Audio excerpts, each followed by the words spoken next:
Gautama, the Buddha, is not a teaching, not a philosophy, not a new religion. He is a method, he is a way. He is like a light. So when someone lights up, you must see what is there to see, not look at the light. So it's very important to honor a great being. We must live it, we believe it, we worship it, we carry it in our heads, that's not the point. Because he is not a god, he is not a son of God, he is not a messenger of God, he's just light. Don't look at the light, you must look at what he lights up, because that is the purpose of the light. Looking at the light will only blind us. Namaskaram, namaskaram all of you. Well, on this Jayashtha Purnami, to be here in this blessed place is a great fortune and a privilege. All of you are living a life of dedication to your path, so there's nothing much for me to say. But one thing we need to understand is, which anywhere, in any system, any path, what is a free-flowing, nebulous path slowly tries to be concretized. In that concretization, something very fundamental could be compromised. Happens everywhere. So in that context, not as a teaching for you or anything, I just thought I should say, there's a beautiful episode. We don't know if it's factual or it's a legend, but it doesn't matter because it represents Buddha. So there is a situation where Gautama is in a large satsang. A man appears early morning when it's still dark, and he is a great devotee of Ram. He lives Ram, Ram, Ram, Ram. The devotees, some of them take to this, they will not utter any other word other than their deity's name. So if they want to call you Ram Ram, if they want you to go Ram Ram, if they want something Ram Ram, only Ram, nothing else but Ram. He lived like this. Now time is rolling and he's aging. A little doubt has come in his mind. I'm spending my entire life saying Ram Ram. Suppose I'm wrong. All these other people seem to be having a good time. They're eating well, living well. I'm doing Ram Ram. Maybe I'm just wasting my life. He is a great devotee. He is on it. Little doubt. So now there is an enlightened one here, so he wants to confirm. So from the back, he asked, "Is there God?" Gautama looked at him and said, "No." The whole congregation, oof, because in all their minds, this is the struggle, is there God, no God, is there God, no God. 1,000 times they've asked this question to the Buddha. But when they ask such questions, he becomes silent, he says nothing. For the first time, he clearly said an emphatic no. Big relief in everybody's mind. Because just imagine if there is no God, nobody sitting there and watching you, nobody dragging you through hell and punishing you, you can live your life the way you want. Big relief. Great celebrations happened through the day. In the evening, another man came, he's a Charvaka. He's an out-and-out materialist and an atheist. He knows there is no God. He is an expert charvaka. If you talk to him for 10 minutes, whatever kind of devotee you are, in 10 minutes, he will make you give up your God. He's that kind of guy. But aging, time is passing away, little doubt has come. Suppose there is God. All my life I proved to everybody there is no God. But suppose there is God, when I go there, will he leave me alone? He knows there is no God, just want to check. Now there's an enlightened one here, he wants to ask the question. So evening he came and asked the same question, is there God? Gautama looked at the man and said, yes. Again everybody went into turmoil and confusion. Morning he said, no God. Evening he says, there is God. What is he up to?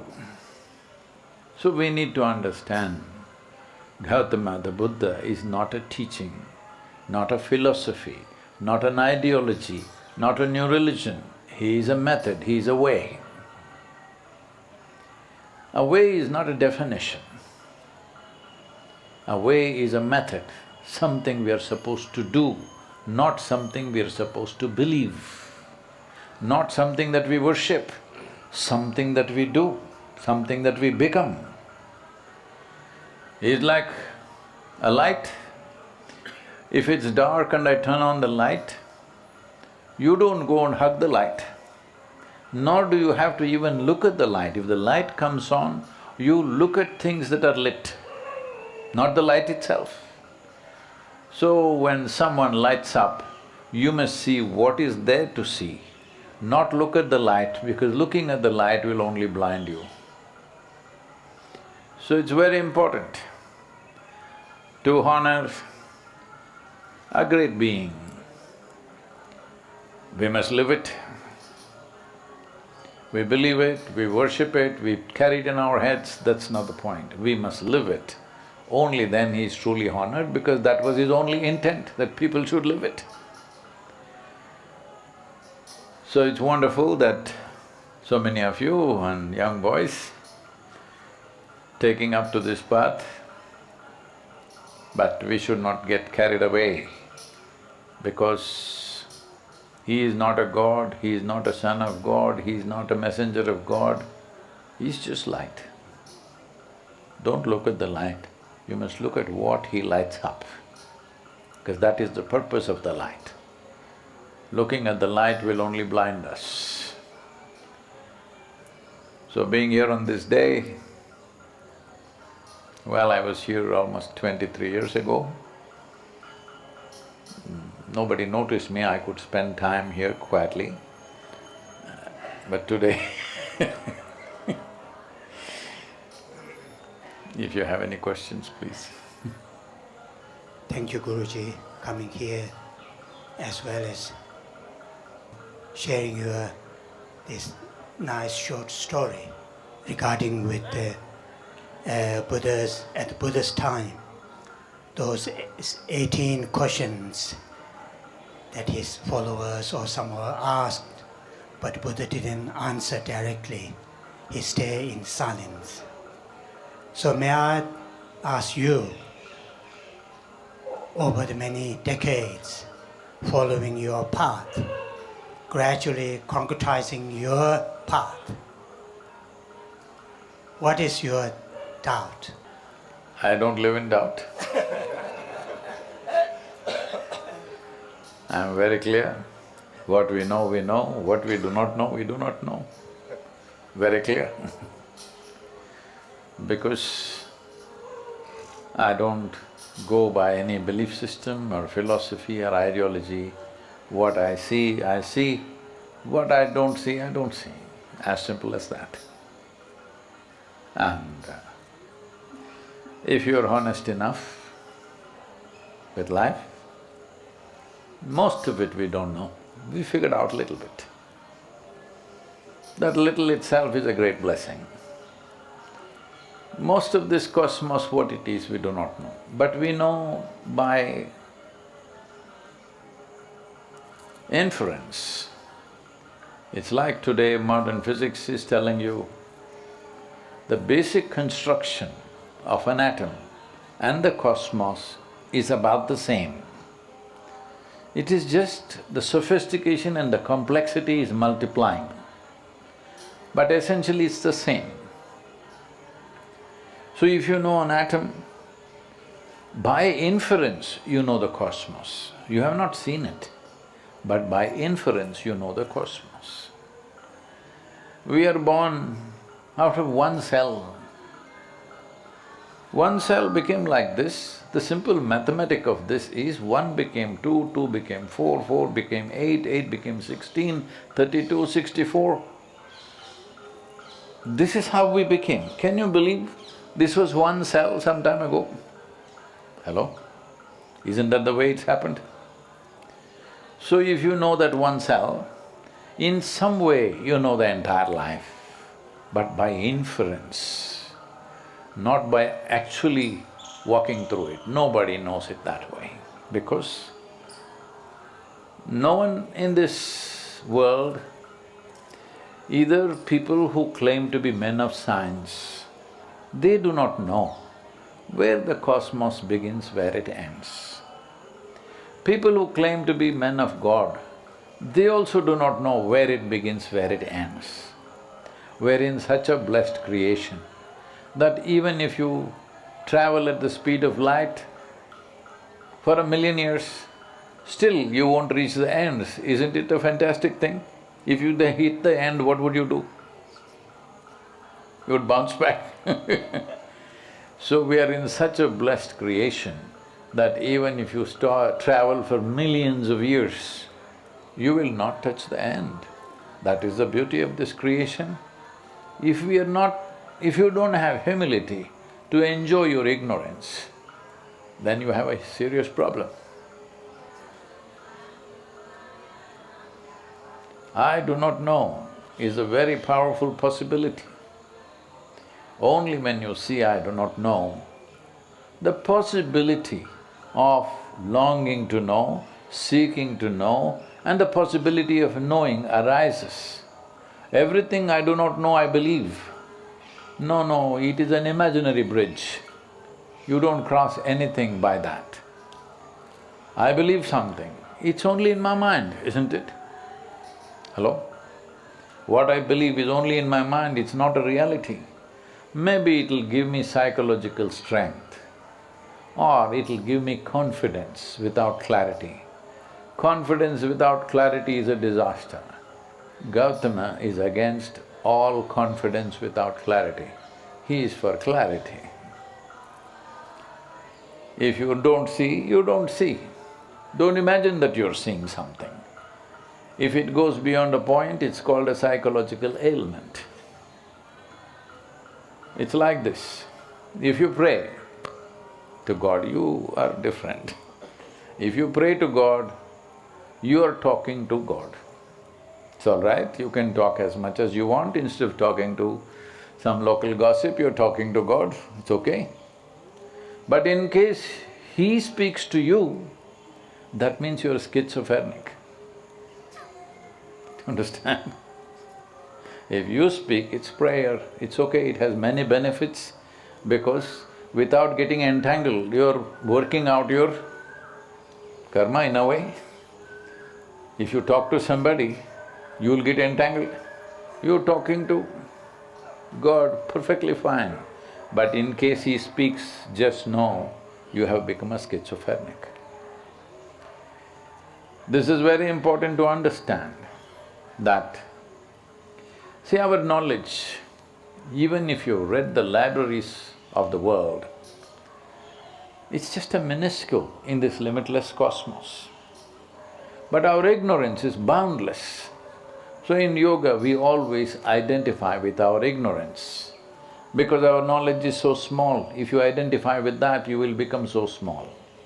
If you identify with your ignorance, you are a boundless being. So we celebrate ignorance, not as a qualification, but as a possibility. Only if you recognize that you're ignorant, the possibility of knowing arises in one's life. Hindi. अच्छा। हमारा हिंदी बहुत कमजोर है। So now in these days, everywhere have the fighting and the hate, and the people are engaged in the country to country, and the people also have to weigh the solution for this. See, the main problem with the history of humanity has been, we've been trying to transform societies and nations. Society is just a word, nation is just a word, there is just you and me as a reality. If I'm not willing to transform myself, I want to transform the nation. It's just a joke, it's a way of playing a joke on the world. That we are fooling ourselves and fooling everybody, I'm transforming the whole world. You cannot transform the world because there is no world, there are only people, individual people. So, wanting to transform individual people is a painstaking, lifelong work, it's not one-day slogan on the street. Shall I tell you my problem, sir, because he wanted to know doubt? I don't have doubt, but I have problems. Shall I tell you? So this happened to me when I was 25 years of age. By the time I'm 25, by the time I'm 11, 12, I'm a super skeptic, graduated to be an atheist, then became an agnostic, then again became an atheist, then became a communist, then became an agnostic. I've been through many steps of transformation there. By the time I'm 25, I'm into businesses, I'm running about half a dozen businesses, all successful. When everything that you're doing is successful, I'm not arrogant, but little cocky.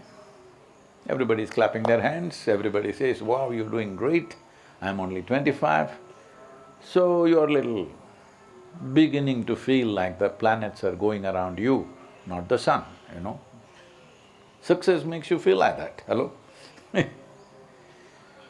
So one afternoon, I'm just sitting on a small hill. I don't know if any of you ever been to Mysore? You been to Mysore? Bailkope you've been? Okay, I've spent a lot of time in Bailkope and also the Hunsur camp.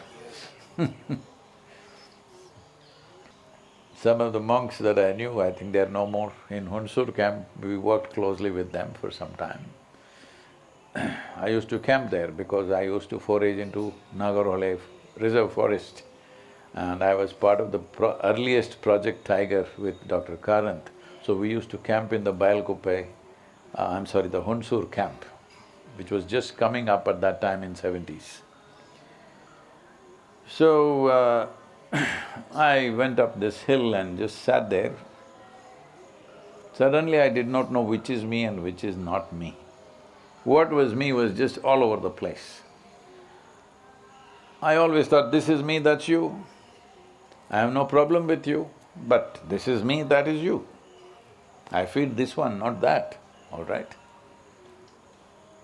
Suddenly I did not know which is me, which is not me. Everything was me. I thought this lasted for 10-15 minutes, but about 4.5 hours had passed before I came to my so-called normal consciousness. For the first time in my adult life, tears, me and tears were impossible. I loved like that, but tears to a point, my shirt is all wet, and every cell in my body is bursting with ecstasy, like dripping ecstasy. So I shake my head and ask my super skeptical head, what do you think is happening? My head says, maybe you're going off your rocker, you're losing your balance. Then I ask my closest friends, what do you think is happening to me? I'm just ecstatic. If I just close my eyes and look like this, I think it's 2 minutes, but 7-8 hours have passed. I lost sense of time totally. Hours and days just passed like moments. So I knew there is no context around me to tell me what is happening to me because I did not grow up in any spiritual atmosphere. I grew up very agnostic, reading Dostoevsky, Camus, Kafka, this kind of European intellectual stuff, not anything spiritual. So then I sat down and experimented and saw what is causing this. I just realized that if I keep a little distance from my psychological happenings and my physiological happening, both our body and our mind is something that we accumulated over a period of time. If I keep little distance from that, it's like if you keep little distance from these clothes, you know this is just a cloth. But if you are wearing a skin-tight clothing, probably you do not know which is a cloth, which is your skin. So little distance if you keep from your psychological and physiological activity, suddenly every cell in the body bursts forth in ecstasy. Then I sat down and experimented many ways and I know it'll work. Then I tried with a few handful of people, it worked. Then I sat down and made a plan. I took the world's map. On that day, the world's population was 4.82 billion people. So I sat down and made a plan, in 2.5 years' time, I will make the whole world blissful, because who wouldn't want to be blissful? See, 44 years 365 days, 7 days of the week, 16 to 18 hours a day, non-stop. Still, people say we have touched around 2 billion people today. 2 billion is not my idea of the world. Today the world's population is 8.4 billion. Population is going on increasing. So now I know I will die a failure, but I am a blissful failure. So, you must come to terms with some things, but you must be blissful. That's the important thing. If you're blissful, you can come to terms with anything. If you're miserable, even with the best things you cannot come to terms with. So right now, this is the problem. People are not blissful. When they were 5, 6 years of age, they were hopping around in joy. Somebody had to work hard to make them miserable. Today, somebody has to work hard to make them happy. The equation they have reversed. Just imagine, sir, when you are very joyful, do you ever think of causing harm to somebody? It's not your goodness which is a protection. Good people have done the most horrible things. People who believe they are good, they have done the most horrible things on the planet. But when you're very joyful, you will not do any harmful things to anybody, because human being is essentially sharing their experience. If you are joyful, you do pleasant things. If you're miserable, you do ugly things. If you're resentful, you'll do horrendous things. So right now, people become leaders without any sense of forget about joy and bliss, they're not even peaceful. So we cannot transform the world, we have to transform individual human beings. It's a lifelong work. It cannot be done by one person or one organization or one something. A large number of people have to strive to bring that to every human being. And after all, largely in the world, at least 80–85% of the planet is democratic. If the people are really blissful, peaceful and blissful, they will elect such a person. Right now, they're also miserable and stressed, so they elect such a person. So, without reason, they will fight. Most of the time it's without reason, because there's no good enough reason to kill millions of people. Hello? There's no good enough reason for that. It is just that we get identified. See, in this culture, before we offer education to a child, from 0 to 12 in this culture, we should not teach a child anything. Just they must eat well, play well, sleep well, because the body and brain should grow to full size, that's the most important thing. Don't load it with anything till 12. 12, when we want to induct them into education, we initiated them. This I'm talking in ancient Bharat. The initiation was Aham Brahmasmi. That means you make the child identify not with the parents, not with the family, not with the community or nation, identify with the cosmos. My identity is cosmic. See, if I'm identified with this body, you are a problem for me.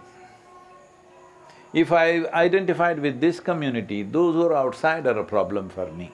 If I am identified with this nation, those who are beyond the borders are a problem to me. We must understand there is no other crime on the planet except limited identification that human beings take. The entire spiritual process is to bring a human being to that experience that your identification with the body, your identification with your surroundings and your people, your genetics, your whatever, all these things are lowered so that your identity is much larger. If I am identified with you as my own, if I experience you as my own, where is the question of a fight or a war? So, there is no immediate solution, we need to understand this. There were mechanisms in the world to at least contain it, like after World War II, we came up with United Nations and some international laws, so that it is not that they stopped the wars, at least there was a legal process for that. Well, in the last 20 years we've broken all those things. I can wage war on anybody, you understand? Very large countries are waging war on other countries. We can wage war on anybody you want, okay? You can pick a small country and demolish them. There's nobody to ask anymore.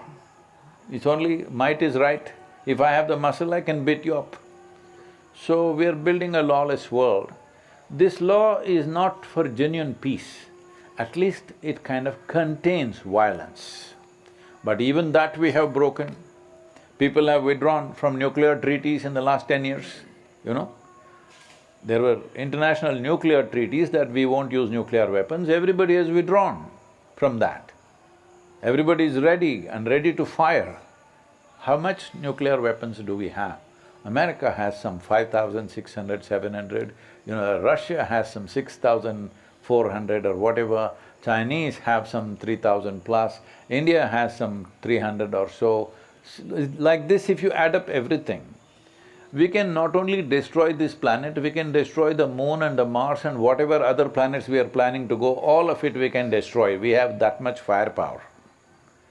So, if very sane human beings are not there at the top, it's a very dangerous world. It is. There's no magic wand solution. If a generation works hard to bring meditativeness into the larger population, some change will happen, they will elect somebody who is little meditative, who will not think of aggression. But it's not an insurance, it is a better possibility. This is how the world is.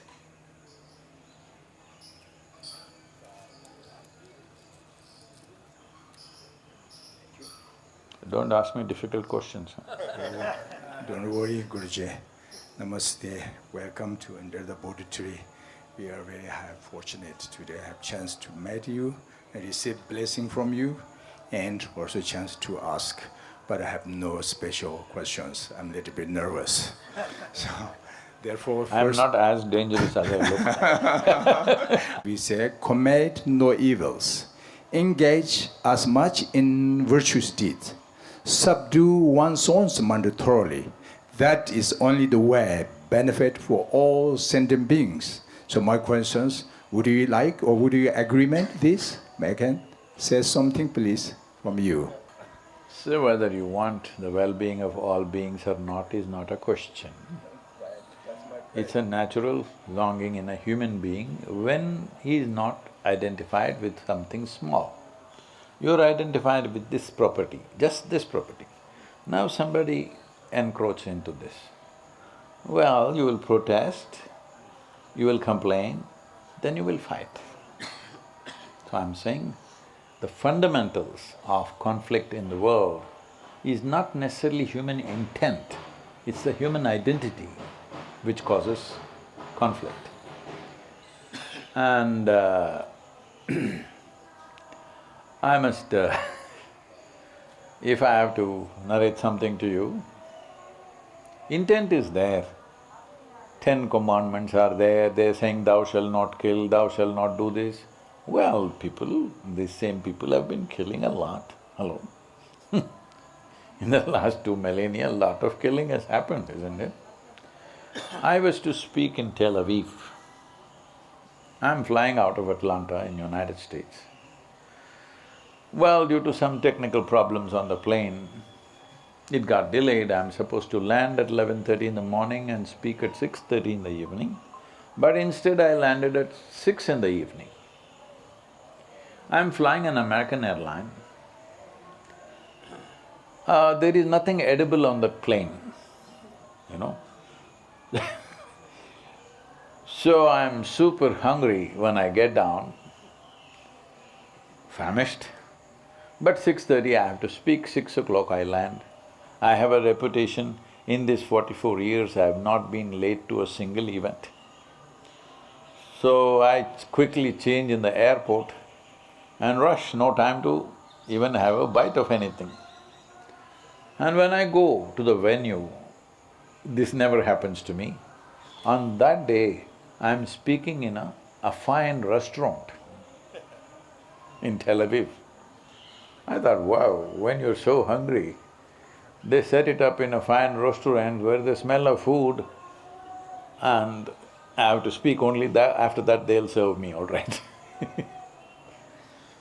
So I went in and people were greeting me and one of them comes up and says, "Shalom." I ask him, what does it mean?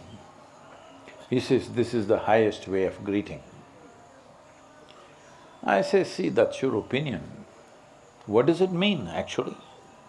No, this is the highest way of greeting." I said, "All right, what does the word mean?" He said, "It means peace." See, I told him, see, why would peace be the highest way of greeting unless you're born in Middle East? In South India, if somebody comes up to me in the morning and says, "Peace," I will say, "What's wrong with you?" Those who are deprived of peace for centuries, they think peace is the highest thing. You go to America, people will say, "God is love." Because love is missing in the society, God becomes love. Here we call God Annapurneshwari. Because food is missing, food becomes God. I'm saying whatever we deprive ourselves of, we try to raise it to heaven.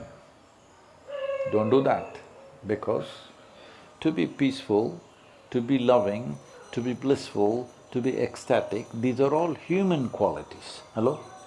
If ourselves and everybody around us was peaceful, blissful, joyful, loving, we would live in a wonderful world. But everything that is good about a human being, we have a tendency to export it to heaven. If you say bliss, they say heavenly bliss. If they say ecstasy, heavenly ecstasy. Why? These are all human things. We must keep it in this world, keep it in our hearts. Hello? Is this not important? No, God is love. Arey, whether God is love or not, who cares? Are you love or not? That's what matters, isn't it? Huh? So this is very important, we need to understand. If we do not create fundamental processes in our mind, which will inevitably lead to conflict. It doesn't take any genius to look at this. If you pay attention, you can see what are the structures in our mind which leads to conflict. If you bring them down, if not fully, at least if you lower them substantially, you don't have to tell myself, I never told myself, "Thou shalt not kill." Though I never thought of killing my neighbor, okay? I never told myself, "Thou shalt not steal." I never thought I should take what belongs to you. So I am saying we are creating those things, it's like, please forgive your enemies. You make someone an enemy, how? How do you make somebody an enemy? "I don't like the way you are." Now you are my enemy and then I try to forgive you. This is very hard circus you're doing. Why make him an enemy? He's like that. Maybe I don't like the way he is, so I'll go this way if he goes that way. Hello? That's about it. So, we create structures in our minds which are inevitably conflict, and then we're trying to bring morality, don't do this, don't do that. Well, has it worked in the world? Why are we going on doing things that don't work forever? It's time to evaluate these things, isn't it? And anyway, in the month of August, this is not to make you feel bad, but I thought I can help you in taking your spirits with me. In the month of August, I'm riding through Tibet. Oh. Okay. Every year I've been doing it for the last 20 years. To Kailash and Yes, Mansarovar. last 20 years, every year I've been going. Oh, So I'm wonderful. riding on a motorcycle. Oh. There is a seat for you, sir, if you… Okay, maybe I can ride at the back at the Guruji. I will ride at the back with you. I know many of you cannot go for political reasons, Yes, but yes. I'll take you with me. So pray for us. Thank you. Namaskar. Thank you, thank you. Thank you very much. Namaskaram.